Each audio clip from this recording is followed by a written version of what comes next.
Yo, what is going on, people? Welcome to Throwdown, episode 434. I'm your host, Tony Polanco, and tonight I'm joined by Emilio Lopez. Sup, people? How's it going? Chris Seeley. Hey, what's up, everyone? Carlos Romero. Yo, yo, yo. Adam Vale. And Brett Murdoch. What's up? All right, people, we're back with another one. No Brian. Brian is actually like moving to a new house and stuff, so he's you know how that could be tiring, so he needed a break, you know. And just for the hell of it, I'm gonna assume he's doing something for the king as well, because why not? He's got a king now. No more for king and country. He's got a king. He's moving to Buckingham Palace. You know? What's going on, people in the chat? Let's start off with some shout outs, man. Why not? You know? Excuse me? My man Pig Dan in the building. Right? He's early. Yeah, he is early. He was the first one there. Logic Wins, Wasted Warlord. Who else? Yo, Alpha Chuck D. All right. Assyrian Air Force. Barry Burton holding it down, making sure motherfuckers don't go crazy. Got James the Wake in the building. All right. We got a good spread now, I'm pretty sure. Dude, Megan's not going to show up tonight, though. Oh, yeah, he's definitely not. Yeah. Well, for two reasons. One, he's playing Tears of the... I was about to say Breath of the Wild, too. Playing Tears of the Kingdom / he doesn't want to hear me talking shit about Nintendo. So, because I thought about it, because there was that 1 week I gave him an armistice. I'm like, all right, for this week I'm not going to say nothing about Nintendo. I didn't say anything nice. I just didn't say anything, period. You know? But I'm done with that. I'm just keeping it real. You know? Pig Dan says, shout out for the bits, by the way, brother. Yo. He goes, well, you know what they say here in New York. We have to game. We got to do something. Yeah, here we go. We are in the same present moment. It's the butter stream. Hell yeah, man. All right, let's get into it, man. This week, not too much was going on. But the biggest thing, I guess, you know, we have to talk about. I almost didn't want to talk about this. Because you know me, I don't care about, you know, Tears of the King. I have to forcibly say that name because I want to say Breath of the Wild too, but it is the biggest thing that's happening this week. The embargo lifted. The game drops tomorrow, but I hope you people caught the irony of the or the sarcasm, I should say, of the episode. You know, title. The title is Tears of the Kingdom is Game of the Year. That's meant to be sarcastic, obviously, because every surprise. Every gaming publication gave it like ultra high scores. I think there was one outlier that gave it a 9 out of 10. Then he was immediately attacked by angry Nintendo fans. Probably for having an opinion that's slightly off from everybody else. Yeah, last time I checked that, it could be different now, but on Metacritic, you know, take that how you will. 98. OpenCritic was 97. So no surprise there. You know, no surprise. I mean, in fairness, I gotta say, I got a little bit of crudity. That game looks better than the original trailers made it look. Some of the more recent stuff I've seen, I was like, I mean, the game looks solid. It really does. Yeah. I mean, the quality of Zelda games is always good. Still running on the same engine, so it can't change too much. Yeah, so you know, the expectations were never going to be, is this going to be a good game?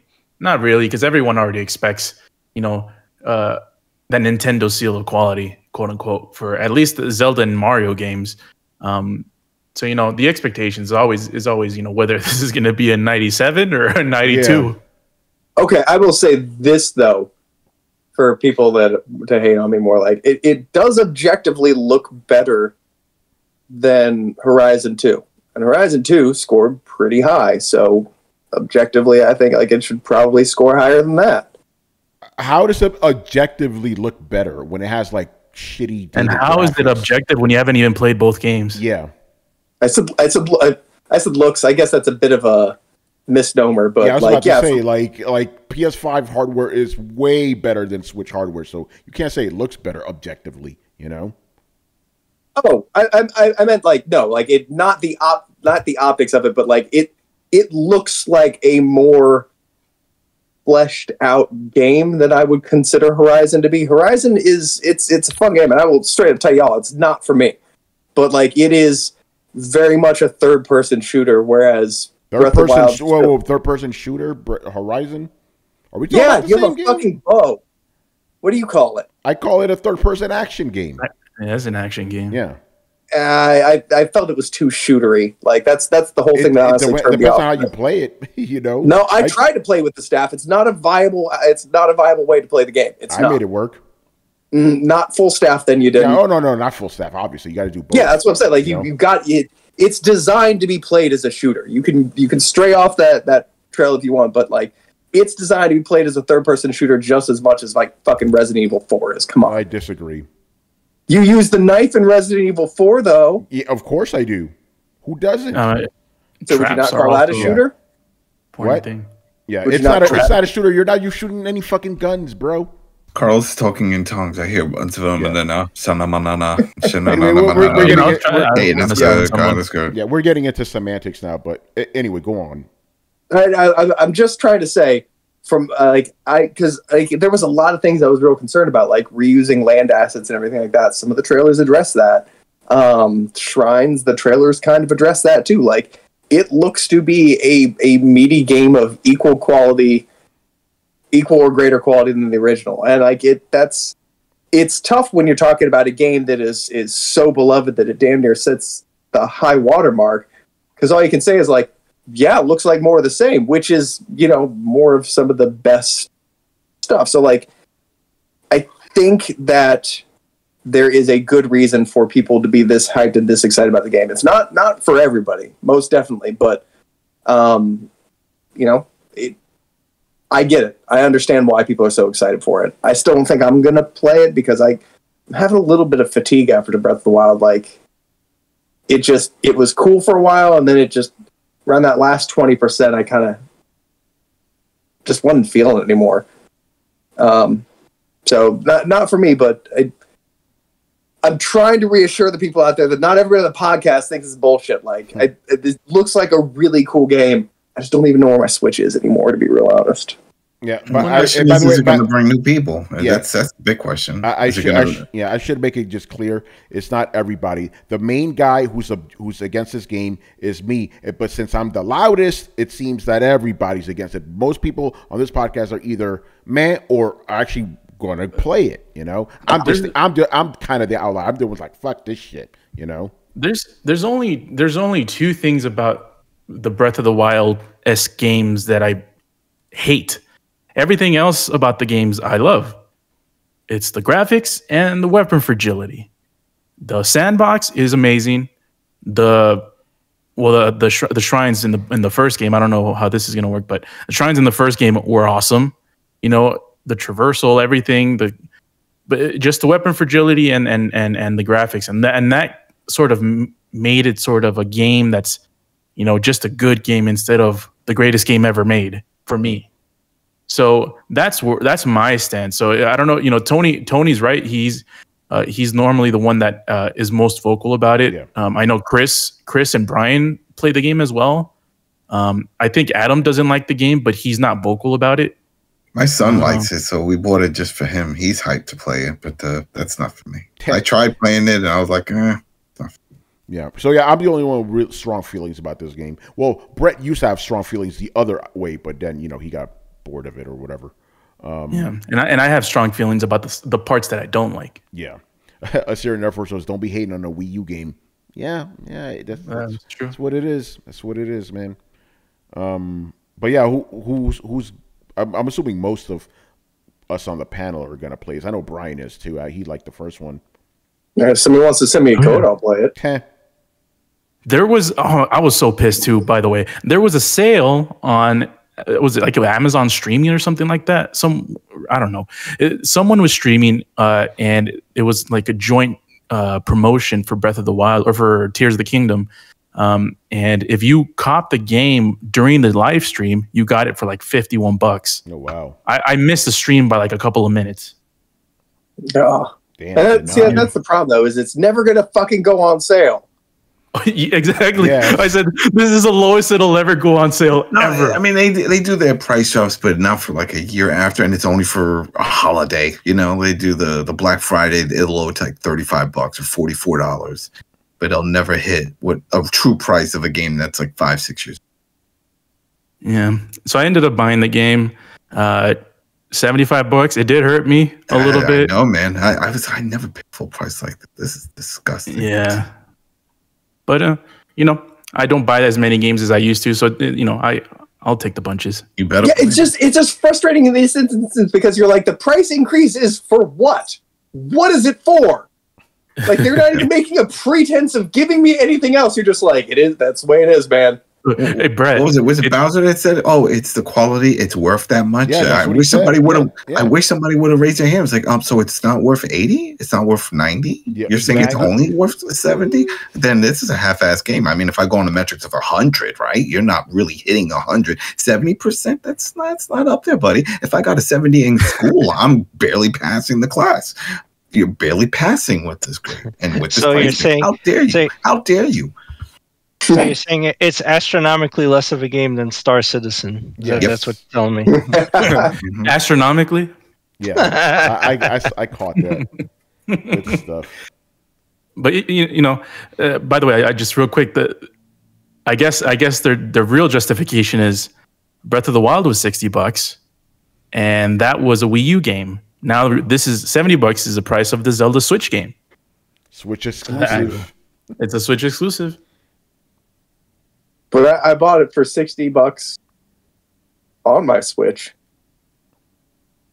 Mm-hmm. Yeah, so did most people.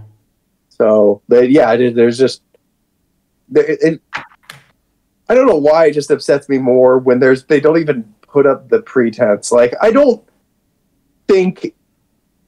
actually believe companies like Sony when they're like, well, we just put so much more into this game that we had to charge you. I'm like, yeah, no, I don't believe that. I know that's bullshit. You know that's bullshit.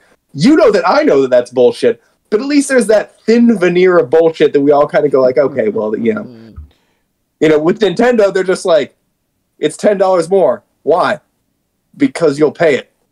Yep. I mean, shit, you're not wrong, but that is fucking cold. They should have just said, hey, that's the new standard. That's it. Instead of with the whole fucking spiel about the quality and this and this and that. So it's only worth $10 more. Yeah. Bullshit. Don't lie to me. Stop blowing smoke up my ass. Yeah. Yeah, all I heard when they talk about quality is like, well, we think we did a good job and deserve more money. Like, that's literally, even though they were saying quality, this is an objective quality. It's not like you can point and be like, well, here's where the money went. It's not like you hired other people. You just felt like you did a really good job, and it was worth more because it was good. It's we live in hell world. Yeah, I don't have anything more to say. Whatever. It's gonna win Game of the Year. Of course, yeah. That's why I called it the. Well, it's so many. It's funny. There's some reviews that I saw on it, and it was almost like little hints, tongue in cheek, of some of the things that they want to argue and see as issues, but they knew that they couldn't point it out as an issue, or else they'll get attacked by the community. Yep. So it's a shame. So if under that precedent, don't even read any damn review. Don't check anything because it's never going to be honest. But yeah, just the fact that people defend the weapon fragilities. That's like, don't get me wrong, dude. I was as hardcore in the Zelda boat as you get.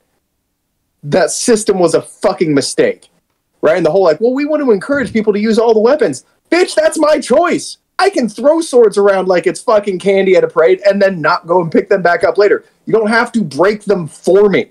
If you give me an excess of weapons, I'm going to treat them as disposable. It should be as simple as that. I remember in Dying Light, I was pissed off. I'm like, yo, I got a steel pipe. 3 shots on a mushy zombie and it breaks. Are you kidding me? This is a steel pipe. Dude, right? That's why I was so happy in Dead Island 2 that you could just repair your weapons. I was like, oh shit, I just make a nice weapon, augment it, customize it, make it, do whatever the fuck I want, and then I get to keep it. And then later on, I found in the game, like, if I had a really dope set of brass knuckles, and I was like, man, I upgraded the shit out of these, and now I found, like, a basic-ass pair of brass knuckles, like, 5 levels higher, and it just let me use those and destroy them to upgrade my currently modded ones to my current level. I was like, oh, shit! You just keep doing this. They're really great, too. They had, like, an impact mod on them, so, like, I punched people and made little explosions. It was super satisfying. I wish these games would, real quick, Carlos, I just wish these games would replace the main character, usually a soldier or something, put a welder.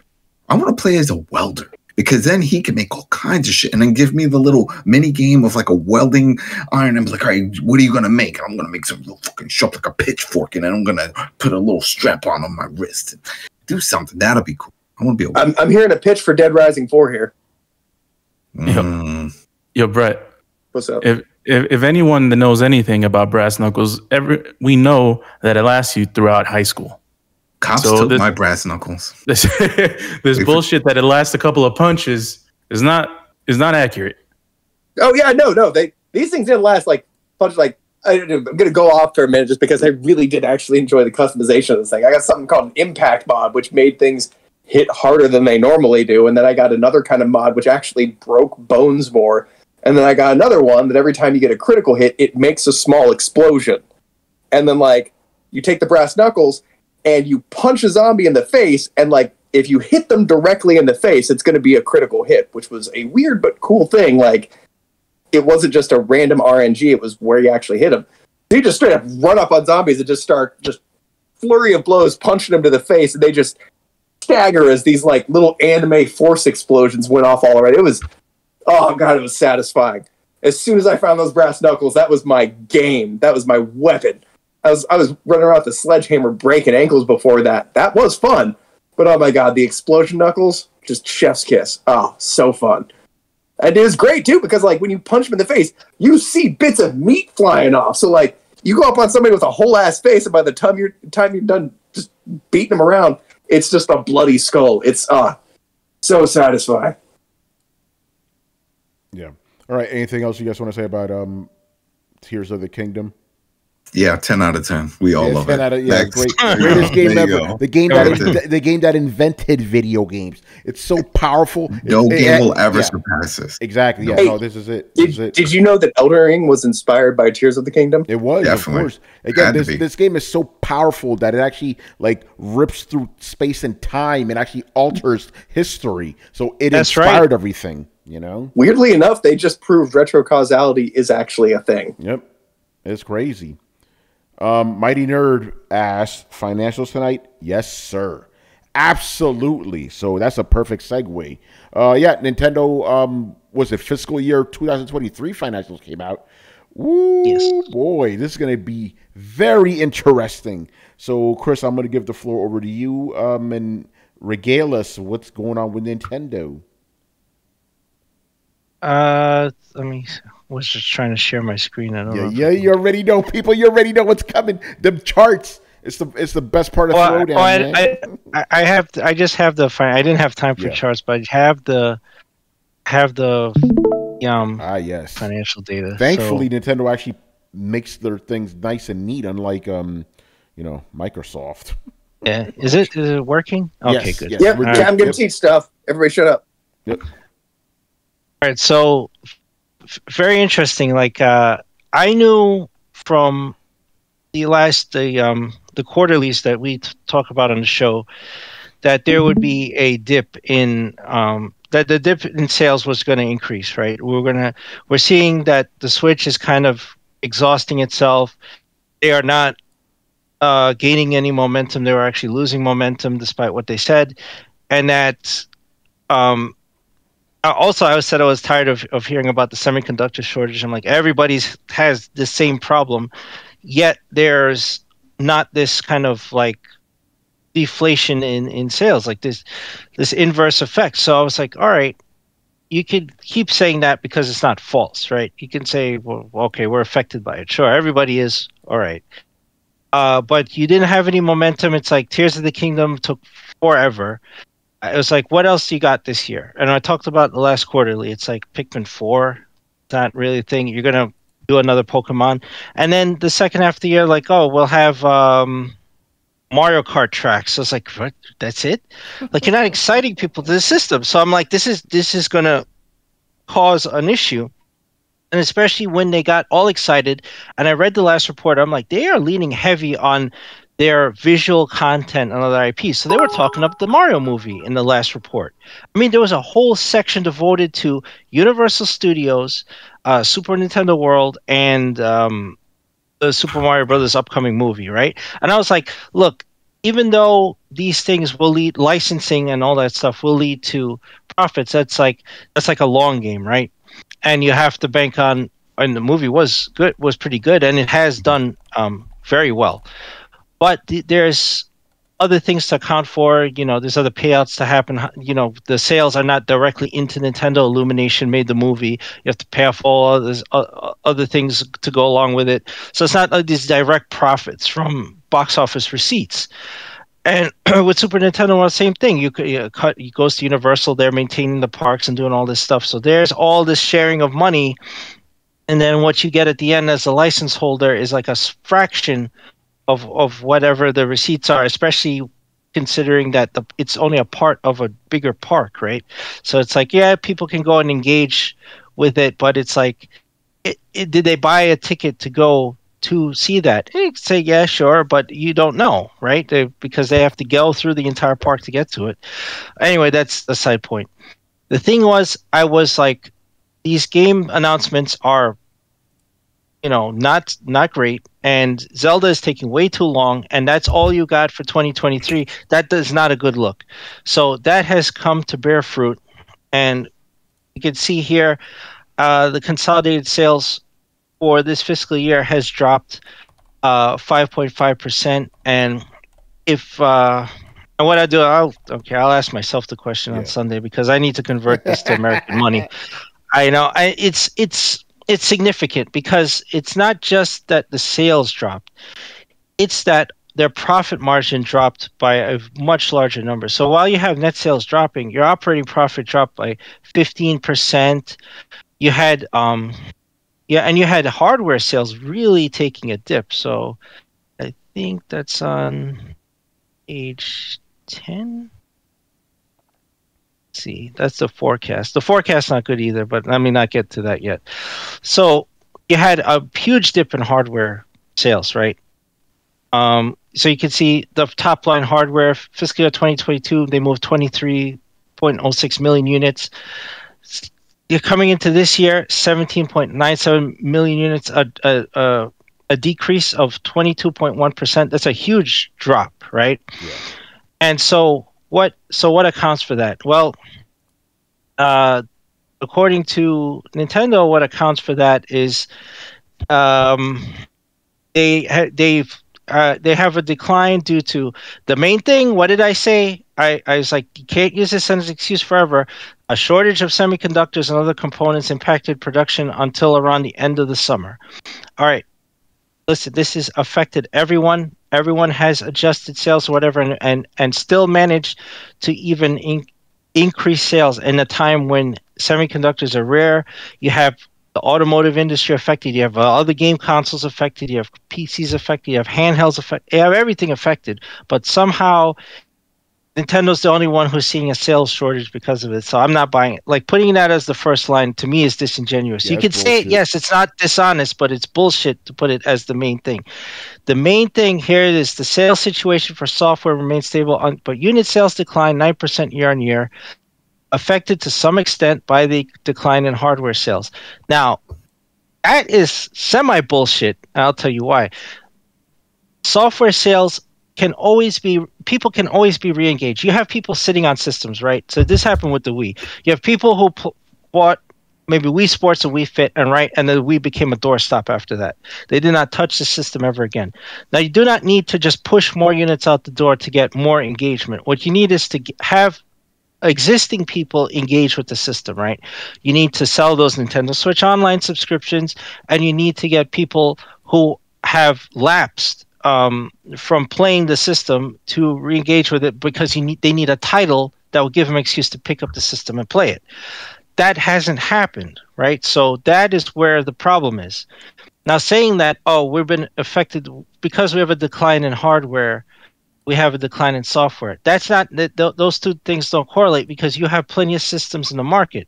You're at 125 million units sold, right? Over 125 million. That's huge. That's you're 24 million past the Wii, and you're past the DS, right? So, or is it close? It's either the DS or them are number one now.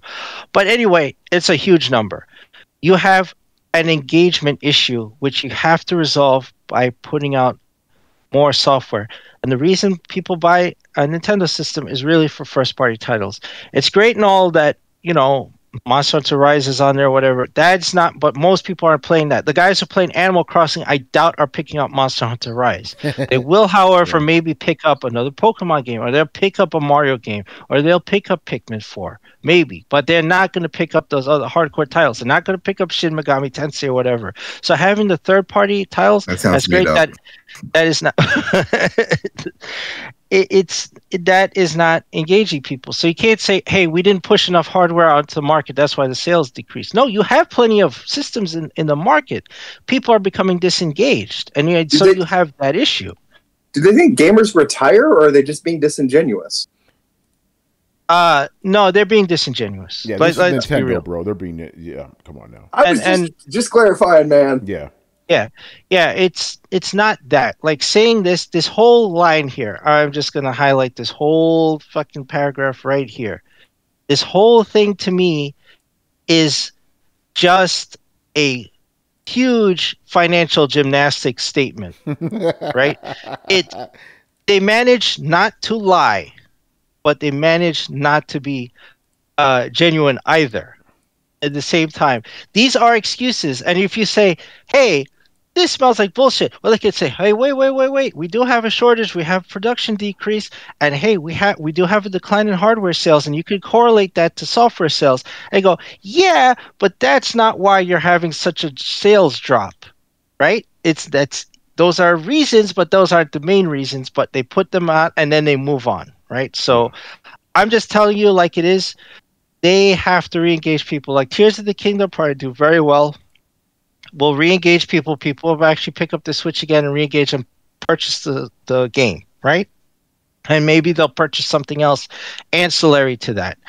But that is what they needed. And this game took way too long. It didn't make this report, right? It's way off. It's coming out. It's coming out this week. Came out this week. So you didn't have that for these numbers, right?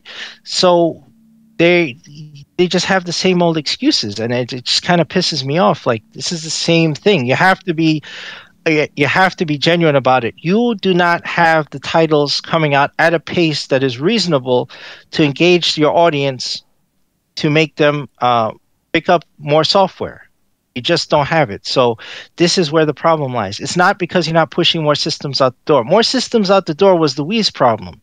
Kept pushing systems out the door to people who are buying Wii Fit and never engage with the system again. That's why I made the doorstop joke. That was the running joke of the Wii. It just becomes a doorstop after they're done doing yoga on Wii Fit.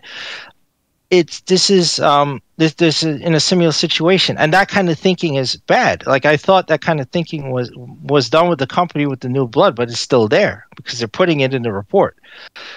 So you could see for the original Switch, like, sales down 54.7%, picked up by the OLED model picked up. It's kind of like people are like, oh, am I buying this? I'll just buy this one if I'm purchasing a Switch. Switch Lite sales are way down, right? Again, probably because OLED model, people are like, this is kind of superior one, so just buy that, whatever. But overall, it's down, right? Because what do you need? You need software. You need the stuff on the right. You need more of this, and not these. These are old now. You need more of this. So, what is the takeaway here of all this? Well, let's go to the forecast. Yeah. I'll skip all this because they're talking about investments and income tax stuff. And if you want me to break this all down, once I have the weekend to kind of decompress from work and look at these numbers and make some calculations and convert this to English, US dollars. Is there going to be a test after this? No, there's no test. It's just, all right, good. All right, cool. No, I'm just espousing, because here's the thing. Anybody who talks about these numbers, and yeah, I worked there ages ago, or whatever, they're just going to look at the surface, right?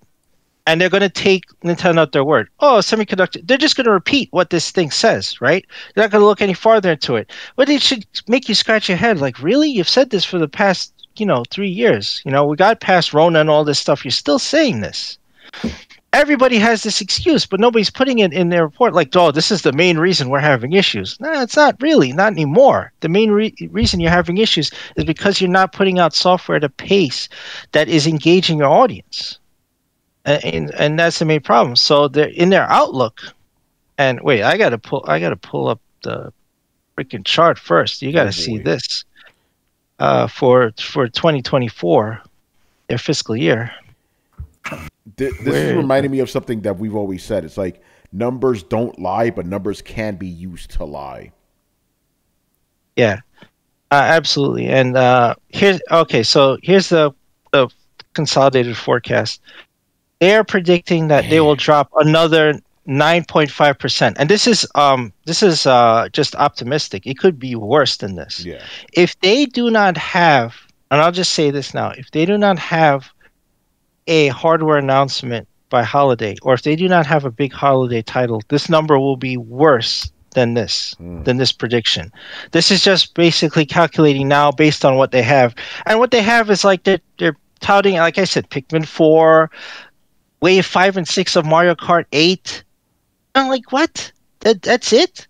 I mean, maybe they have something else. Maybe there's Mario up their sleeve or something. I don't know, but that kind of stuff doesn't get anybody excited. I can't imagine you're sitting there as an investor. If Carlos was sitting there listening to this bullshit, he'd be like calling up his broker while the call's going. I was like, just sell this shit. What am I hanging on to this for? Are you kidding me? No. Did he say Wave 5 and 6? Get the fuck out of here. So, and you can see the sales number, the hardware units even lower, 15 million that they think is going to sell through from now till the end of the fiscal year next year. And software, look at the drop. Another 16%, 213.96 to 180 million units. That to me, that's a bad sign, because that to me is like, you don't have a big announcement then if you're predicting that. If you did, you kind of would, this number wouldn't look so dire, because this is an optimistic number. You never want to put out anything under like 20%, but they're saying their ordinary profit 20% drop, net profit 21.4% drop. Yeah, you never want to put out a number like that. Anything over 20% is like, well, that sounds bad. Well, it is bad, and because those are optimistic projections, you always have to be optimistic for your investor. You always have to say like, hey, but we have A, B, C, and D happening, so it's really not as bad as it looks. But when you put out numbers like that, it's like, maybe it's worse than it looks, and we just don't know. We just have what you tell us. We'll just have to take your word for it. But if you read between the lines, I'm just putting it out there. They do not have a lot going on this year, and they're not predicting a good sales year next year, right? So what does that mean? I'm not saying anything. Don't come at me on Sunday and say, Chris says the title's going to fail, it's going to shut down. No, they're not going to declare bankruptcy or anything like that. I'm not saying that. I'm just saying that these sales numbers are bad. Looking at just software and hardware sales, I'm saying they need to do something to engage their audience. And I don't know if you're going to, in the fall or towards holiday, announce like, hey, we got the Switch 2 or whatever, a new system, right? And that you guarantee will disengage your audience, because they'll be like, oh, well, I'll just wait for that thing to come out. I'm not buying anything. I'll maybe buy a couple games, so I'm not buying any more hardware. Didn't they already kind of preempt that by saying they're not going to release a Switch 2 this year? Well, there you go, right? Yeah. So I'm saying that could be a reason for this. But if they said, hey, we're not doing it, which you can't really believe them one way or another, because they've always said, hey, this hardware is not happening or this is not coming, and then like a week later it's happening. So I wouldn't take their word on anything, especially how dare you insinuate they can't be trusted, Chris? Like I haven't pointed out in the past remember when they said they were going to support the Wii U through the Switch? Remember that, Brett? I called that out immediately. Yep. Hey, Chris, I don't know what you're talking about. Mario Kart 8 has been getting a lot of DLCs. That's Wii U support. That is Wii U support. Hey, Chris. I was actually going to ask you about the next Switch and the dip here. Like, I'm curious. Do you think that this is? I'm trying to think of how to ask the question. Do you think this is that they've been waiting for this dip to actually move forward with the next Switch, or do you think this will spur them to it, or what do you think what's the relation of this news to the next Switch, and how do they affect each other? Because I feel like they got to somehow. Well, yeah, I mean, you want to lead into the next system, but you don't want to. You don't want to crash. You don't want your momentum crashing down before you announce the next system, because that means you have like you're just increasing the amount of disengagement you have with your customers, right? So you want to go into your next system strong, right? If you want to be on a good terms where you're like, hey, we're cutting loose the Switch, we're on the next Switch or Switch 2, whatever, and you have good momentum, you have had a good track of titles released in a consistent manner that kept engagement up, and you're moving into the next system. That is not what's happening. What's happening is their sales and engagement are cratering. And then you're going into, oh, but we'll have a new, more powerful handheld. Right, but you've already shown that you're already disengaged with this handheld. Your release schedule is haphazard, completely delayed and off-center, and you don't have enough happening to keep people interested. So why would somebody spend, I don't know, God knows what they're going to charge for the next one. They're already on $70 games, so $500, $600 for an upgraded Switch or whatever they're going to put out next unless you're Steam Deck. Right. Well, yeah, I mean, you could just go, I'm good, You could say that, but I mean, for Nintendo fans, for people who still support this shit, what, and I'm not talking about the sycophants who buy it no matter what. They'll just be like, whatever. Yeah. It doesn't matter. I will repay for Nintendo Switch Online. I will buy Super Nintendo games again and whatever, because Nintendo said it's great. Okay, that's fine for you. But for everyone else, it's like, what else you got? I mean, they could try releasing a real system. They're like not going to do that. But I don't think they're going to do that. I know that they're not going to do that. I just kind of want to throw that out there for the Nintendo fans. It feels like none of us want Nintendo to stop developing systems, but we also all want Nintendo to kind of just maybe be a software developer a little bit. Sure. And I mean, if you look at these two charts, so look at these two charts next to each other. This is global sell-through of hardware. And then this is their per year annual playing users, right? So how is this chart, how do these charts correlate? What you're going to tell me that your software sales are affected by hardware sales. This does not make sense. They're moving in opposite directions. Yeah, you're right about that. And why is that? If you had 14 million active users? Well, annual playing users, I don't think they're active and engaged. I think that these are just these are cumulative numbers, so they kind of fool you. So at one point, those people are active that year, right? Maybe they bought a system, or they bought a game, or they signed up for Nintendo Switch Online. You notice these numbers are going straight up. They don't correlate to this chart. This chart, if it matched their declining software sales, this chart would match this chart. It doesn't. So this is a cumulative add up, like, annual playing users, this number just keeps increasing. That doesn't make sense if you are having this dip. So, what I'm just saying is, like, and this is to your point. If you're leading into your next system, you would want this chart to be over here and lead into your next system like this and not like this. And that's the bottom line. You do not want your disengaged customers, or people who have left you, or people maybe have switched to another system because you're not offering them what they want, and the Switch has become a doorstop. You do not want to then launch. You're in a weaker position to launch a new system and gain momentum. You're losing momentum. This was the Wii's problem, and it looks like this is mirroring it. Yeah, you're right. Damn. So if anyone wants more detailed stuff, I would need time to look at this. But that is what I got out of looking at this report and the financial summary. Yeah, what's the question you wanted to ask yourself for Sunday?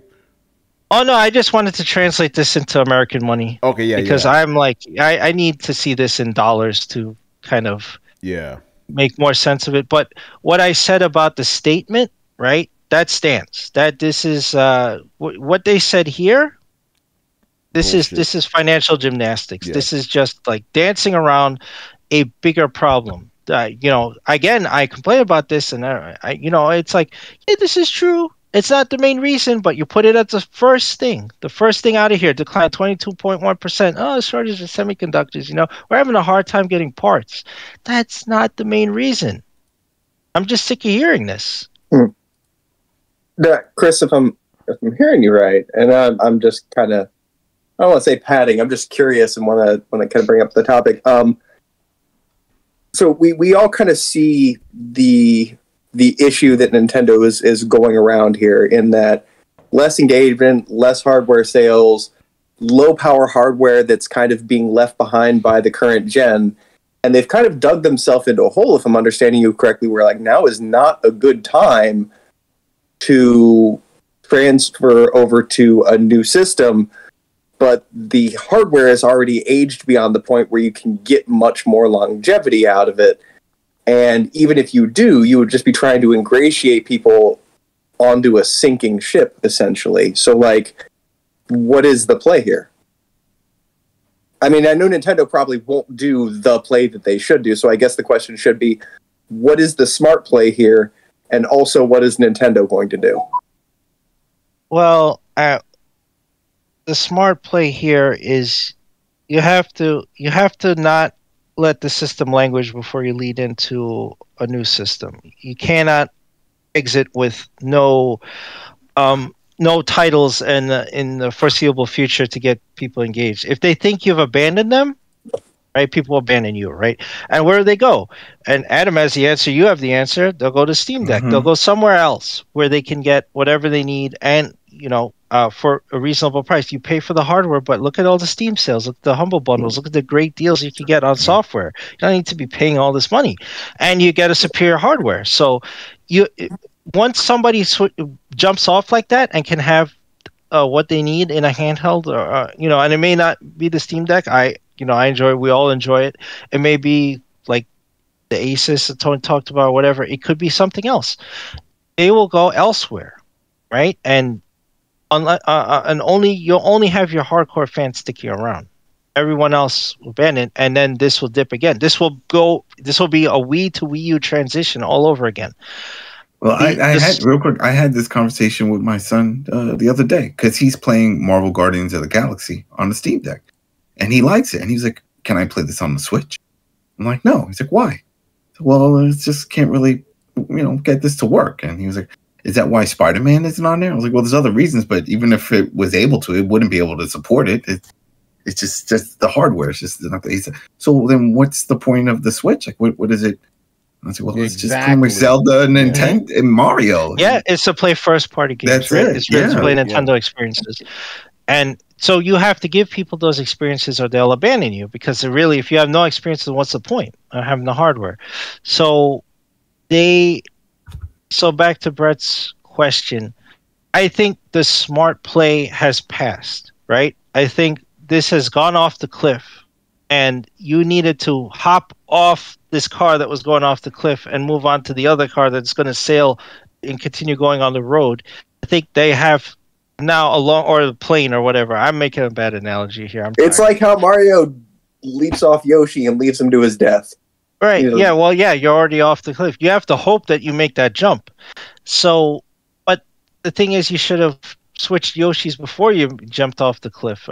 So there's not really a smart play here unless they have some kind of software surprises in here, because there's nothing you can do marketing. You can't throw money at marketing or whatever system. Again, if you're just leading in with, well, we have waves coming out from Mario Kart 8, that's not a good reason.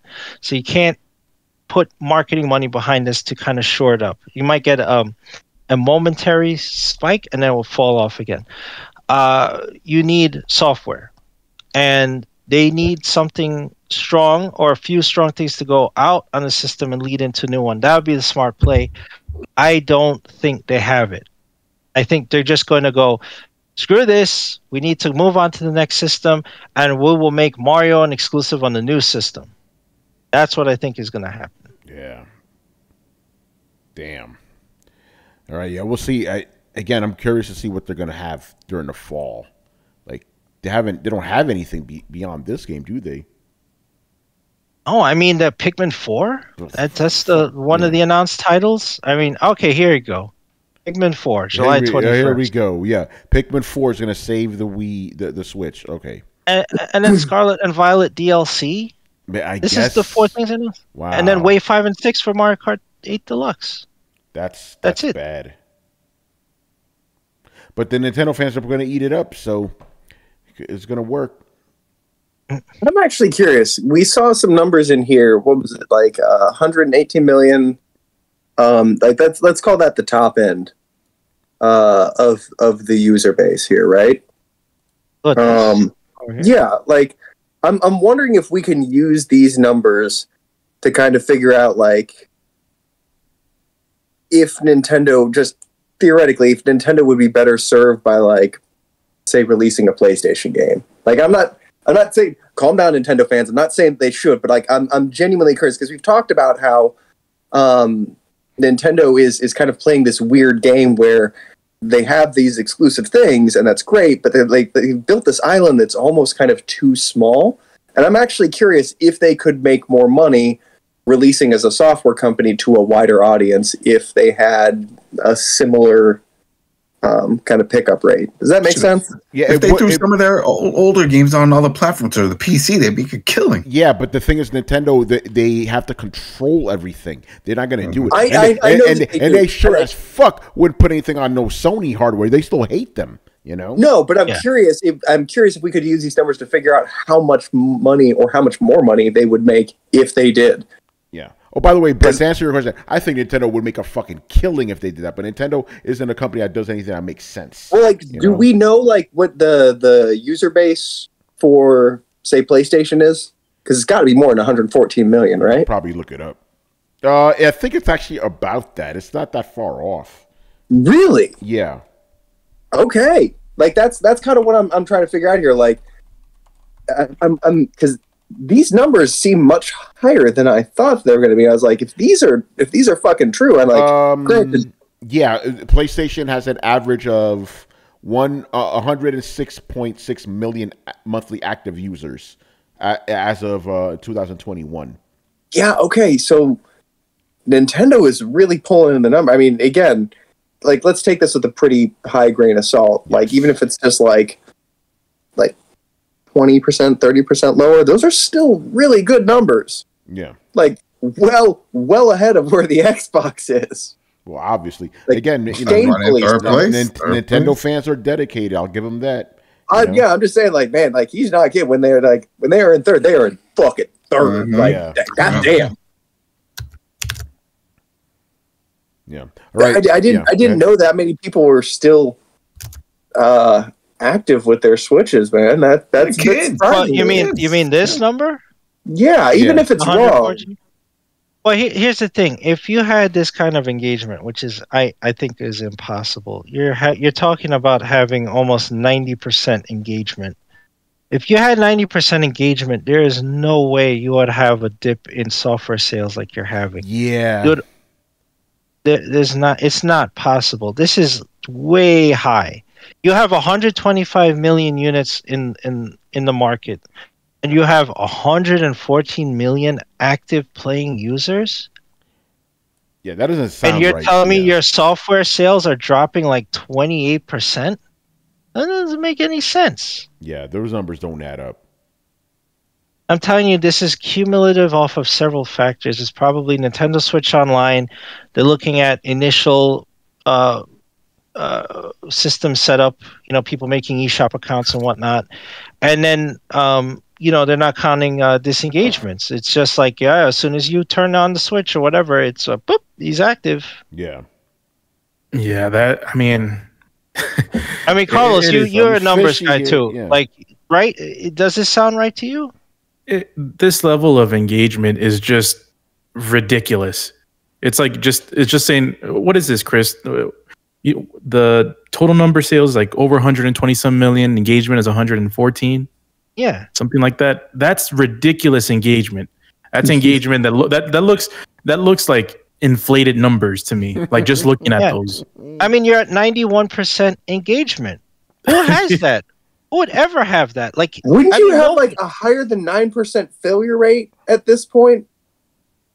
Like just in hardware since it's released?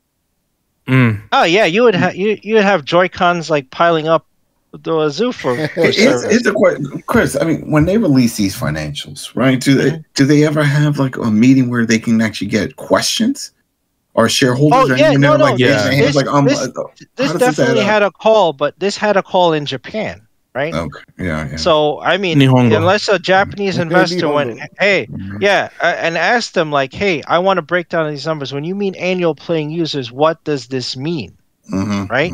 Does this mean does this actual engagement? Is this active users or is this like one-time use? What does this mean? Is it just turning on, like you said, just turning it on, or is this logging on and playing a game online? Yes, right. Which is what we would consider active. Like if you're just saying this guy turned on his Switch one time, looked at the eShop, turned it off, and never turned it on again, and you went boop, the counts in this chart, like that is not actual engagement. That's not reasonable. That you can put it on this chart, but we're gonna call shenanigans when we see the other charts. Yeah, and you know, like we talked previously about, you know, the word engagement and what it actually means. It really is at the eyes of the beholder. In this case, Nintendo. It's like, oh, we'll define what engagement means. Are they gonna give us a definition? No.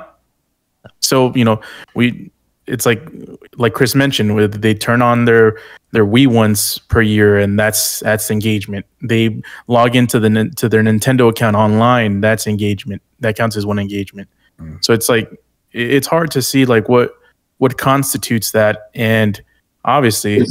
If you think about most services, that's what they consider. That was the whole thing going on with NPR and Twitter. It's like Twitter's like, oh, we'll close an account if it's not active or inactive, not tweeting, but just logging in every 3 or 4 months, whatever like that. So if that's how they consider it, I'm sure they're seeing the same metric. Just someone signing into their service, like, oh, he's on our system. Yeah, ladies and gentlemen, we got him. You got it. We got. Oh man! All right. Anything else you guys want to say about this? The Tears of the Kingdom is the best game of the year. The game of the generation, man. Game of the generation, man. As soon as my son plays it, he's gonna be like, "Daddy, where's Hugo?" I'm like, "Right here," and he's gonna break it, and I'm gonna cry. Yeah, and I'm gonna be like, "Better why? Better why? Better why?" I do have a question. So what was the does anybody know what the verbiage was in terms of when they discussed about the Switch Pro not releasing until after the fiscal year ends, or this upcoming fiscal year ends? Yeah, how did they word that? Oh, I don't know. It's probably because it might be a lot of assumptions, maybe. But they have. Here we go. The 1 hour 4 minutes. They gotta release something. Nintendo always does this. This one's very long in the tooth, this console, and it was old when it came out. The tech in it was already dated. Yeah, I'm telling you, there. Like, if my crystal ball says it's right around the corner. Call me now for free till reading. So I going to Babylon. So then, do you think they announce that it's coming, let's say, toward the end of the year, so they can get some pre-orders? Because if it does happen, I'm guessing early next year.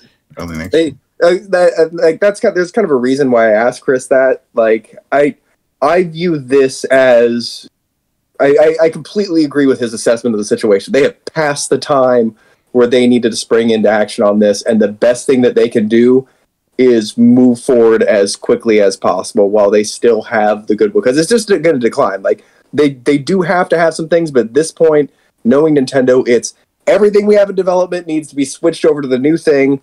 I also think that they need to worry to a certain extent about saturation, right? Like, the reason nobody's buying Switches is because everybody's bought like 3 of them right now. It's like fucking Skyrim. Anybody who wanted it has had a chance to get it multiple times over.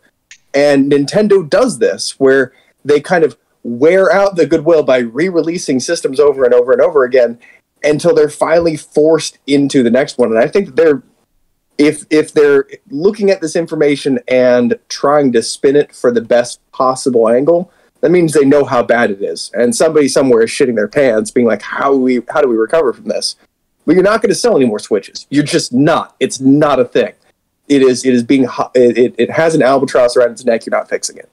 So what can you do? Well, you can try and figure out what the next iteration of your system is going to be and try and catch up because, oh, look, right around last generation, this time is when you came into the field. So, like, you are, by all account measure, a generation behind at this point.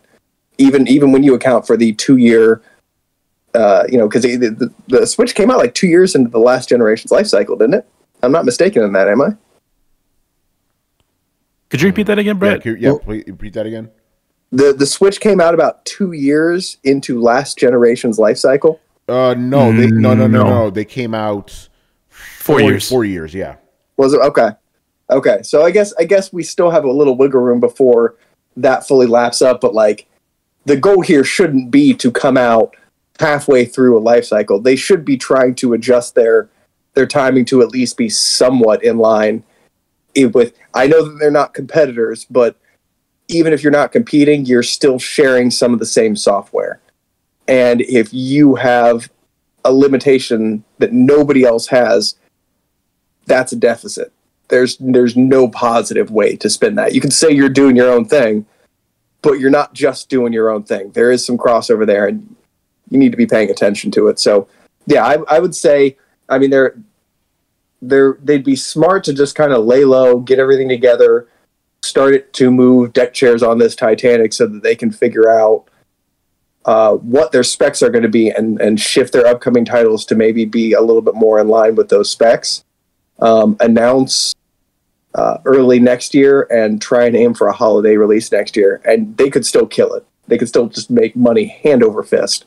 Oh, yeah. But, and I guarantee you there's some stuff already in the works sitting in a basement somewhere. Like, it's not they just refuse to acknowledge that they're ever going to need something else. It's just kind of a plan somewhere, but that plan needs put into action like right fucking now. Yeah, and Brett, trust me, you're right. Whatever they release, it's going to be a massive success because now it's the Nintendo started this whole craze with the portable market with these portable gaming consoles. We have the Switch that killed it. They released different iterations with the OLED and the Switch Mini or the Switch Lite, and those sold like gangbusters. And then we had the Steam Deck and Hugo, and Adam fell in love on first sight. And that did gangbusters. And then now what's the next big ticket in town is the ROG Ally. And that's what people are talking about because it's releasing. A lot of people have released reviews, wink wink.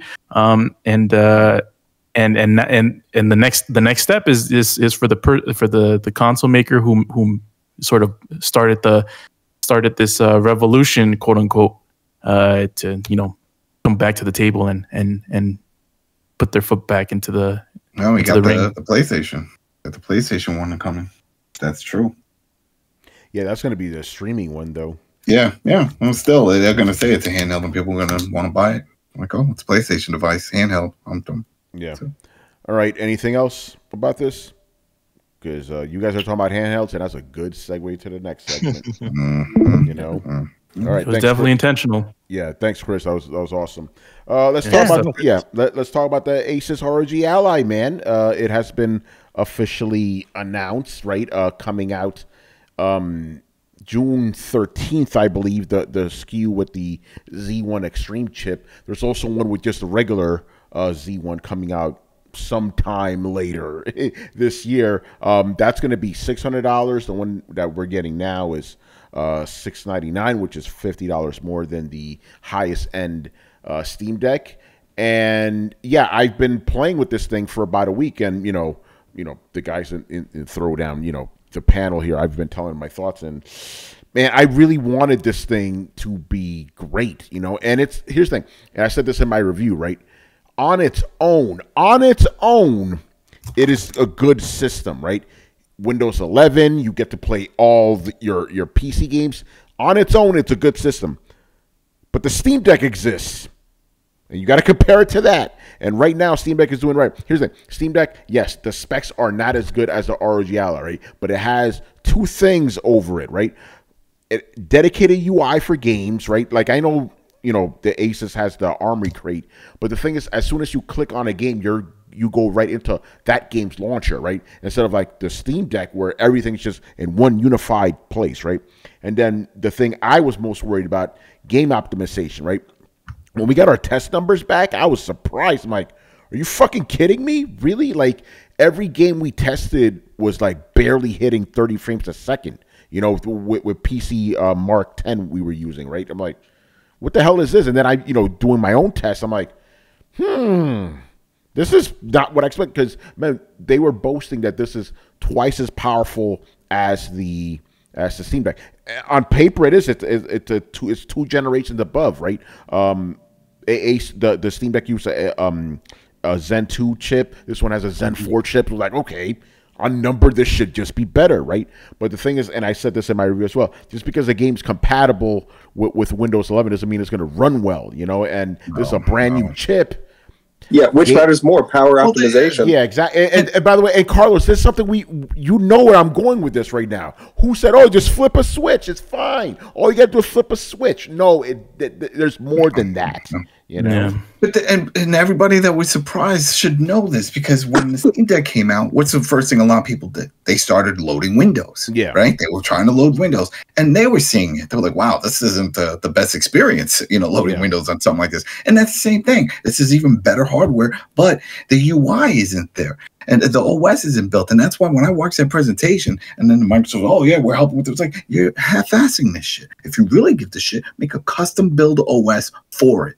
Yeah. Don't just a Windows 11 Home Edition. That's the problem, right? With Steam OS, it is specifically made just for that. This is Windows 11, which has a ton of unnecessary shit on it. So it's just, and by the way, in Windows 11, here's something I've noticed, just testing laptops. Windows 11, especially Windows 11, like now it's like draining the fuck out of everything. Like when it comes to battery, the battery life on this thing is terrible. You know how much it's better? Okay, again, just based on our testing that we did at Tom's Guide, you know how much better the battery life is than Steam Deck? 3 minutes better. Oh my gosh. 3 minutes. Hey, let me ask you, so like if you installed Windows on the Steam Deck, I imagine then you would see the performance difference between the two pieces of hardware, right? To a point. There's a video, Retro Game Corp did that, and they didn't really see too much of a difference when it came to a lot of what was there, because it's Windows. It's still the same Windows. So it's Windows 11 Home. It's not like it's a custom. If it was a custom built version of Windows modified, it'd be a different story, but it's not. Yeah, and I got to say this, right? Okay. One of the biggest things about this system is that it has a 1080p screen versus a 720p on the Steam Deck, and also the refresh rate is higher, 120 versus 60, right? Games, okay, when I dropped the resolution down on the Asus to 720p, the games did run better, right? But it's like the selling point is the 1080p screen, and you're making me, and it's only better when I drop it to 720p like the Steam Deck. And the funny thing is, at 1080p, most games just run slightly better than the Steam Deck.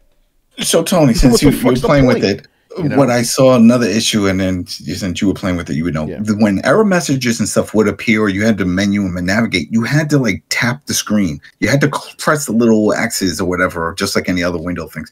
And if you adjust it, certain things didn't adjust with it. They said the launcher doesn't adjust. So if you want to make things a little bigger, that's great and all for your icons, but the launcher doesn't adjust. So it cuts things off, and basically what I'm saying is that you really do need those touchpads that the Steam Deck has to navigate, and that's missing. Yeah, I mean, with this, you have the touch screen, which is a solution. But again, here's the problem, right? With Steam Deck, you select any game you want, right? And the controller layout always works no matter what, right? This, sometimes it works, right? Like if you go to just a regular Windows desktop mode, you could kind of click through the whatever you have on your desktop. Sometimes it works when you're in settings, but it's not all the time, which is a problem, you know. Again, and here's the thing: this thing is being sold at Best Buy, right? This is being sold to normies, right? It's gonna have problems. Oh, they're gonna freak out. They're gonna freak out. Normies are gonna figure out, it's like, oh, you gotta use the touchscreen. If you launch Ubisoft Play or whatever the fuck it's called, you can't use the buttons when you launch that shit, you know. So if they said like control schemes for all of them, I saw a menu and it was like, oh, you got to do this, you got to switch it because, like you said, it doesn't automatically carry over. Yeah. So I saw people having issues with just the Xbox controller. They're like, that should be fine. They said that the system picked up, Windows picked up, but then once they loaded up a game, it didn't even see the controller. Yeah. It's like it doesn't carry over. Yeah. It's again,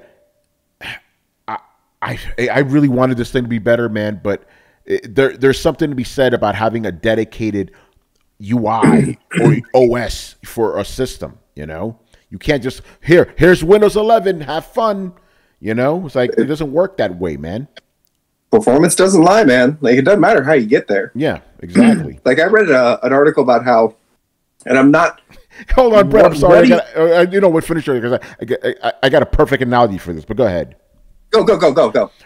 This is exactly like Dragon Ball Z, right? When fucking Trunks got all beefy and shit to fight Cell, and he sucked because he was too slow. Yeah, he was way more powerful than Cell, but it didn't fucking matter, you know? You just break that down into this is Super Saiyan 3, right? Like, seems like a good idea. Diminishing returns, though. Yeah, that's the thing. It's like, yeah, all that power, fantastic, but if you can't utilize the power, what's the point? You know? Anyway, go on. It's kind of and one of you guys, I'm sure, is going to know about this a little bit better than me. But they're looking at these new kinds of processors. I think they're CPUs, not GPUs. They're APUs. Where instead of like one big multi-core thing, it's a bunch of smaller processors kind of linked or daisy chained together. Do you know what I'm talking about? No, it's not that. It is one processor. It's still okay. So what's the difference then? Because I know that the architecture for chipsets is changing because, you know, we're just throwing power at these things and we're not getting the same kind of return that we think that we should be, which is why graphics cards are just getting fucking crazy. Yeah. And so I heard chip architecture is changing, but I haven't really dug down into it. Could you educate us a little bit on that, Tony? Yeah, I mean, I can just give you the simple version of it. Like, okay, you know what an ARM chip is, right? I believe so. Yeah, it's basically just a system on a chip. Instead of just having a separate CPU and GPU, you have everything in one. Apple kind of really popularized this with the M series. Yeah. So basically, that sounds like a PlayStation 3 to me. Yeah, but basically that's what like everybody's trying to make their own SoC right now, system on a chip, and this is a version of that. You know, and the whole thing is about this. It's supposed to be more power efficient and just better performance, right? We definitely see that with the M series, right? But other like manufacturers, they're still struggling with this, and everybody's still trying to do this, you know? Yeah, normies are gonna have issues with this shit. Yeah, they're gonna have issues. But yeah, so Brad, I don't know if I answered your question, but it's basically just everything in one chip instead of just having everything. Yeah. Well, and like the chips are smaller so that they stack multiple of them. If I'm correct, like that's how Apple's been doing it, and I think a lot of the other chip makers are starting to look at that as like, okay, maybe the answer isn't making one big engine, maybe it's making a bunch of small engines that push out more power. It's more about just making one chip instead of just like, here's a CPU, here's a GPU, and we got to do all this other shit to make them play nice. It's like, let's just have everything in one, and everything just talks to each other. You know, that's the basic idea. They're trying to simplify it, and it works great with Apple products. Like those things are like some of the most energy efficient chips out there, if not the most energy efficient. You know. But you just can't play games on fucking Apple because the games aren't optimized. We go right back to that, you know. All that power doesn't mean shit, you know. Exactly. You know, but yeah, it just makes me think of those people like, oh, you could just scale games up and down. It doesn't matter. No, you know? No. Scale it up. If that was the case, like then hit a button, you know. Yeah, like, right. If that was the case, nobody would use the Steam OS. They would have just recommended just load Windows on it and play it that way. But it doesn't work on these type of things, and that's the whole thing here. Unless Microsoft makes a custom build, and if this sells well, I'm sure they'll that's something they'll look into. But man, for just normal people that are not PC gamers, that don't have catalogs, that are just going to pick this up, they're going to have a lot of issues, and they're probably just, you know what, let me just log into the Xbox thing or whatever and just play through that, because this is they're going to come across all kinds of things. Controllers, drivers, all that. We don't have to worry too much about that, but it's just not intuitive, man. It really isn't, And I know what the fuck I'm doing. I'm like, what the fuck is this shit? Like it's a lot, man. But again, I don't think it's a bad system. And Asus, because I went to an event, a couple weeks ago, and they flat out said that this was a me reading teams. They flat out said, Ally 2. They like, Asus, we never do something once. We will have another version. So hopefully they'll learn, I mean, Ars Technica ripped them for all of this shit. Yeah, I've noticed the reviews have been interesting. Like, some people love it, some people hate it. Then some people like me, it's like, man, you're almost there, bruh. Almost there, Well, some hypocrites, fucking hypocrites, man. Yeah. Bitching about, Windows isn't a great platform. At least that version. If it had a custom build, it'd be better. They were saying this about the whole thing, running it on Steam. Certain big YouTubers. And then when this came out, this is great. It's the same fucking version of Windows. It doesn't matter. None of it matters. And here's why it doesn't matter. Valve has already committed to there being a second version of this. Right? Yeah. There's going to be a Steam Deck too. Yep. And they're not going to rush it out either. They're not going to be like a lot of chipset manufacturers or anything like this. Like, it's going to be a good generational thing. Probably good, few years, 4 or 5 maybe, between launches. So what you need to hear in that is that Valve is propping up this space, this gaming, this hardware space for at least the next 10 years. Which means that people have time to leap in now and kind of get it right, because Valve is just going to tentpole this thing. Things, mobile isn't going to become less popular in the society that we're living in. Like, there's not a place where that market is closing, where a need for that market is closing, and you have a big company, basically, like I said, tentpoling the entire industry. So we're kind of seeing, I don't want to say an emergent market, because it's not. It's kind of a splinter off of other things, but it's not going anywhere. So I think you got to look at all these things as first attempts, and I don't think companies like Asus are really afraid to throw some hardware out there, see how it works, get some feedback, do some tweaks, and come back with a version 2. I don't think that they think that that's a wrong approach. Oh yeah, no, they flat out said they're going to have other iterations, and and here's the thing with this specific thing. At least it's Asus. It's a company we've heard of. No one's ever heard of Aya Neo before this shit. It's like, it's at least a company that knows gaming hardware. So I do think good, but again, they need to make it. It's not Armory Crate is not enough. You need an actual real UI for this shit.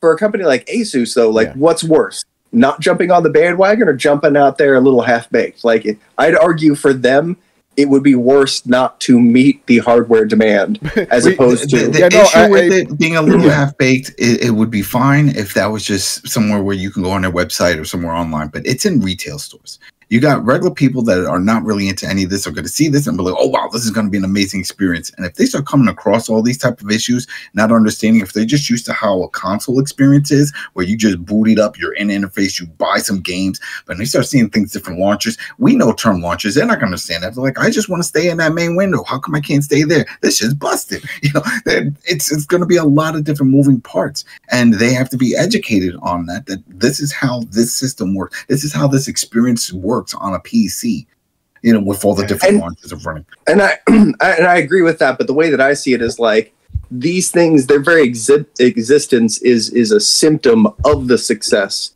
of Valve. Like, Valve needs to get their shit in stores, because that's the big problem here. Right now, we're seeing something that's so successful that its knockoffs are in stores, but it's not also in stores. So when they're like, Mom, I want a Steam Deck, I'll get you a Steam Deck at Walmart, or we have Steam Deck at home, Aldi version Steam Deck. I mean, Brett has a good point, because the guys at Best Buy and whatever are unscrupulous. They'll be like, here's a Steam Deck, and they hand you an Ally, right? You're not going to know the difference. You go home, Junior goes, the fuck is this? Yeah, exactly. I'm gonna post an angry Instagram or TikTok. Yeah. See, here's the thing. I this may be me going into semantics. I don't think that the Asus Ally is half baked. I'm gonna say it's undercooked, right? Because it is the best Windows handheld objectively compared to that other shit. But it's one of those things, when you eat something that's like, I could finish this, but yeah, you could have had it in there for another 10 minutes, bruh. Okay, how's this, Tony? This isn't even my final form. Yeah, exactly. It's like okay, you're almost there. You're almost there. And that's why I'm just baffled by because why rush it? Why rush it? Have it toward the holidays. Fix it up. If Microsoft says someone's fronting this bill, someone is helping financially because this is very expensive. And we've even heard that Microsoft is already planning to optimize games for it. Great. That's great. That's a good start. But I don't know. I'm with Brett. I think this was the right time to launch this shit. I think this was better to get it out now than wait. I don't think timing would have mattered because you really need to optimize the OS. Like when we talked about this, Adam, and they can't do it, right? Yeah. You can't take all that telemetry shit out and all that stuff that's bogging down the system and bloating the memory up or whatever. Yeah. It's just a resource hog. Windows 11 has all this shit running in the background. Exactly. It shouldn't have it. Then you start running all these games, all those launchers stay open. Even if you close the game, the launcher's still going to. People are going to have to now put in muscle memory. I close the game, close the launcher, close the game, close the launcher. And then what do you got? You got people making mods like, we'll have a thing, auto task killer or whatever, like that bullshit. Oh yeah. I wonder if I think Microsoft would be well positioned to make a gaming OS. That's what I'm saying. They should have just done that. She should have just take the Xbox one that you got. That's it. You already have one. Fit it on that shit, and there you go. Boom. That's what they should do. That's what I'm saying. If they would have did that, then it's a different story. Because then it's like, all right, well, we know this interface. We know how this works. Link the stores, but they got to resolve that issue with the launcher. Work out something with these publishers. That's what Steam's been doing.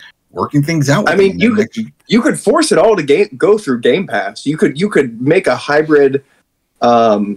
Game Pass launcher that connects even to your outside Game Pass games the way Steam does. Just basically model a Steam OS. Yeah. But model it through Game Pass, and then you could basically push all of these things through Game Pass. So you have a Game Pass subscription even if you're not subscribed to Game Pass, right? And that's the thing that you use as your launcher. But also if you pay for it, you get all the this game service.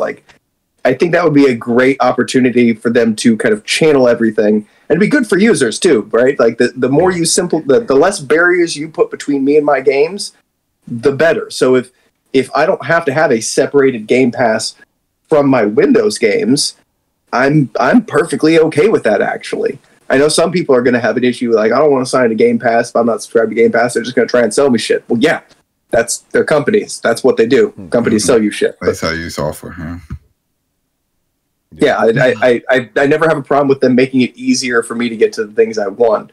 As long as I don't have to go through ads to get to my games, I'm fine. Steam has set a precedent. Just follow that precedent. The only issue I have is the fact that this is available in Best Buy. Yeah. That it's out there for regulars to buy and that they're going to pick it up, get confused or cause problems. I can already see it now. We're going to hear crazy stories of freaking people getting spyware and all kinds of shit because they're watching porn and shit on it. It's like, it's a computer. And then now putting an antivirus and then next to there's going to be a ransomware on one of them. I got hit with ransomware on my damn gaming console. We're going to hear if this were Razer, I would agree, but this is Asus. And Asus is I think it's more like a mini gaming laptop. They did have a big section about security about this thing, because that is a concern. Yeah, it is. Well, definitely, it should be a concern. Yeah. It should be a concern. But then my issue is just that by the time Steam Deck, if it ever does get to the point that they're in stores, that it has that bad taste in the mouth of just general people, sort of like with the Avengers game and then Guardians of the Galaxy, right? Guardians comes out right afterwards. Completely different game, awesome game. Doesn't matter. Doesn't get the time of day because everybody said, well, that publisher did that other Avengers game. It's probably the same shit. Fuck that. So when the game that comes, they're going to be like, oh, man, did you see that ROG one? Yeah, I got confused. Oh, fuck, I'm not playing with this shit. No. And then there you go. Then you just killed the buzz. I mean, I agree with that, but do you think it's really much worse than gaming on a laptop? I think that they've made casual gaming on laptops pretty pretty easy. So as long as casuals don't Asus buy a limits laptop that- for gaming, they'll just buy a handheld. They don't. But see, the buy a thing is, console. They Asus won't- is so connected to laptops, brand-wise, at least in my opinion, that I would almost look at this as like a hybrid mini gaming laptop handheld. The idea of it being an Asus app laptop would not exit my mind, and so I would expect to run into the same problems on this thing that I would with just a laptop, which minimal but still there. Yeah, no, Brett, it's funny you said, because we literally just when I was talking to my tester, she was like, "You want me to test like a laptop?" Like, yeah, test it exactly like a laptop, and it accepted every single test we gave it. So yeah, that's exactly what it is. It's a it's just in a different. Yeah, it's a laptop in a different form function. Yep. Exactly. And again, I Asus knows their shit when it comes to gaming laptops. So yeah. But that's why I said, like, if this were a Razer, something that is just gaming stuff and not necessarily somebody who makes actual systems. They do make laptops too. So Tony, no, I know that they make laptops, but like.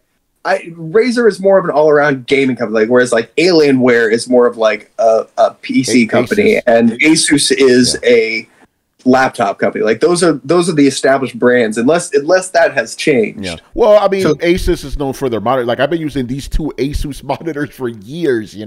Right now, so they're in everything. But you're right. But if you're known for laptops, you don't really need to push that angle. Like that's not a real need for marketing. Right, but if you were, say, coming from Razer, then you would really push this is a Windows thing, right? Because that's not necessarily going to be assumed. I think it's just more precision marketing, but maybe I'm giving too much credit there. Yeah. But like Asus feels like laptop to me, and so I wouldn't be worried about communicating as long as that brand was prominent on there. I wouldn't be thinking that people would confuse it for a Steam Deck. I think they'd more confuse it for. They're like, oh, it's a laptop that's built to look like a Steam Deck. Yeah. I think that's pretty clear even to common customers. It's part of the ROG brand, Republic of Gamers. So yeah, that association is right there. So Tony, with the buttons, the other issue I heard was that the buttons are mushy, like they're too loose and they get stuck underneath the plastic. Did you have any? Nope. The ABXY getting stuck. As a matter of fact, I think those buttons are better than a Steam Deck because they're bigger. Oh. So yeah, there's a couple of things this thing is better than the Steam Deck. The screen is better. Yeah, the screen is 10 times better. That looks way better. It looks beautiful. And whoa, Tony. Yes. Are you trying to tell me that healthy competition is breeding innovation? Yes, it is. It's a good thing. The buttons are better. They're nice and big. Steam Deck has those little ass face. I'm just talking about the face button, the force face buttons. But Steam Deck has better triggers, I feel. And the way the back buttons are on the Steam Deck, the grip is better on Steam Deck because the back comes out more. On this one, it's a little bit thinner. It's not bad. Don't get me wrong. But the seems like you feel like you're grabbing onto something. Bro, knowing Valve as a company, there is a Valve engineer somewhere playing with this thing right now. Yeah, probably. Those motherfuckers know how to learn a lesson from other people. They're like the polar opposite of how I view Nintendo. They're like, what are other people doing? How can we kind of take this into account when we're doing stuff? But on the flip side, they're making money either way. Because if people get this, they're like, all right, where do I get games? Well, you go to Epic or you go to Steam. There's a lot. All right, then. That's what makes it so weird. Yeah. It doesn't have to be better. They didn't have to make the Steam Deck as good as they did. I don't know why they did. They just seemed like they were just like, we're going to be nice guys on this. I mean, it's so weird. The rumor that I heard, and I'm sure it's just theory that people thinking, is that they were, after the failure of the desktop ones that they tried to make, they were trying to convince other manufacturers to make like a handheld portable PC one for a while, and no one wanted to get involved in that market. They're like, no, that's Nintendo's world. We're not doing it. Looking at fucking Sony tried it and they couldn't even do it, so we're not doing it. And they took it upon themselves, like, well, we'll prove it. We'll prove that it works. And then poof, it worked. And next, out of the woodwork, now we got like 4 of them on the market. One of them. It's all going according to plan. Yeah, exactly. So I was like, there you go. Now they're all out there, and it's competing with what we have, but it doesn't matter because they still need to connect to our store to get games. So they'll make money. These motherfuckers are out here playing 4D chess. Look at them. Mm-hmm. Good stuff. All right. Anything else you guys want to add about this, or any questions you want to ask me? Tears of the Kingdom is still the game of the year. Game of the year. There you go. But let me see. Wait, there was a few more. All right, so you said the button wasn't an issue. Well, there was the triggers, and then that was it. How did the triggers feel? Because the triggers are all right. They're all right. The Steam Deck has better triggers.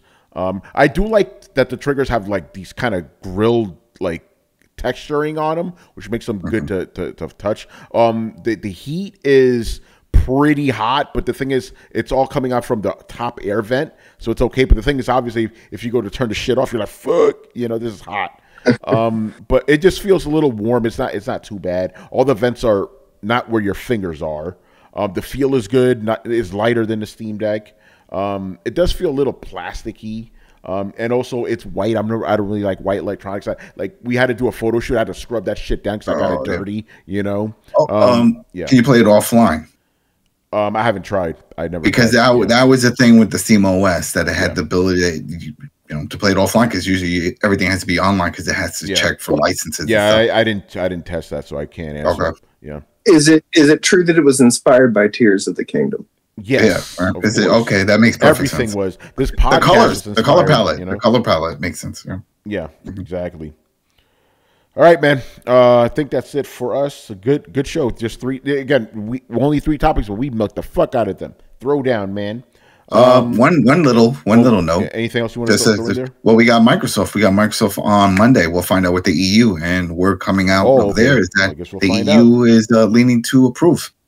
So that's from the insiders over in the EU, and it looks like it's going to get the green light. And if it does, it makes things very interesting, because if that's the case, Microsoft could go full ahead with this purchase and then just make little adjustments. Like, all right, fine, UK guys, you'll get all the other games, but you just won't get to play the cloud. Yeah. Yeah, I think Microsoft is like, we're doing this, and like it's weird because they just restricted trading of ownership. They restrict Microsoft and Activision from buying interest in each other.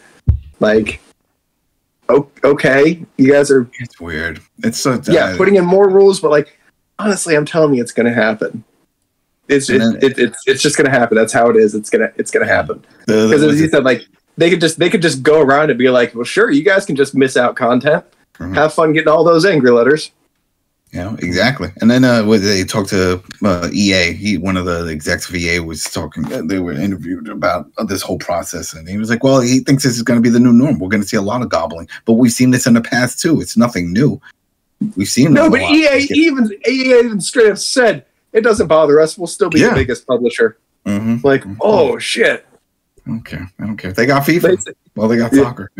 Well, I know it's true, and just to hear them just straight up lay it out like that, like if I were Microsoft, I'd be like, see, they said it. They said it right there. Got that. They got Madden. They got the NHL license. Yeah. Sports. All right. Yeah. All right. Do we have anything to plug before we wrap up? Fear the Walking Dead. I think that's coming out, right, Carlos? This is it. I think this weekend. This is indeed it. I think we finally made it. This is it. This is the final countdown. I'll probably play it and then get hit with a copyright strike. But you know what? We have to play it because this is it. Last season for Fear the Walking Dead coming to an end. And go ahead, Carlos. It is not Mothership. It is. No. It definitely is not. It's the side ship. Yeah, the side ship. It's a side ship. Mm-hmm. Mothership already crashed and burned. That one's gone. But then this is the follow up. It was like, where's my mothership? And then it's gonna crash and burn also. It's the last year for this one. And then we got Dead City that's coming next month. So there's gonna be a lot of Walking Dead. So yeah, I am Negan. iTunes, Spotify, YouTube. Check it out, man. Yeah, get ready. Walking Dead. All right, man. Listen. More British actors acting American. That's fucking pissing me off. There you go. All right, people. we are done here, so make sure you follow Throwdown on Twitch and Twitter. Join the Discord where the conversations and the rumors are always popping. You can find us on any podcast app by searching for Throwdown Show. That's 2 words, Throwdown Show, throwdownshow.com to listen to past episodes. And if you've been watching us on YouTube and enjoyed the content, make sure you hit like, subscribe, and hit the bell to be notified of when our premieres go live. Links to everything down below. Once again, I was your host, Tony Polanco, and tonight I was joined by Emilio Lopez. Silent but deadly. See you next time. Chris Seeley. Hey, take care, everyone. Carlos Romero. Peace out. Adam Vale. Tears of the Kingdom, best game ever made. And Brett Murdoch. Deuces. All right, people. We'll see you on Sunday. Peace out. Peace. Peace.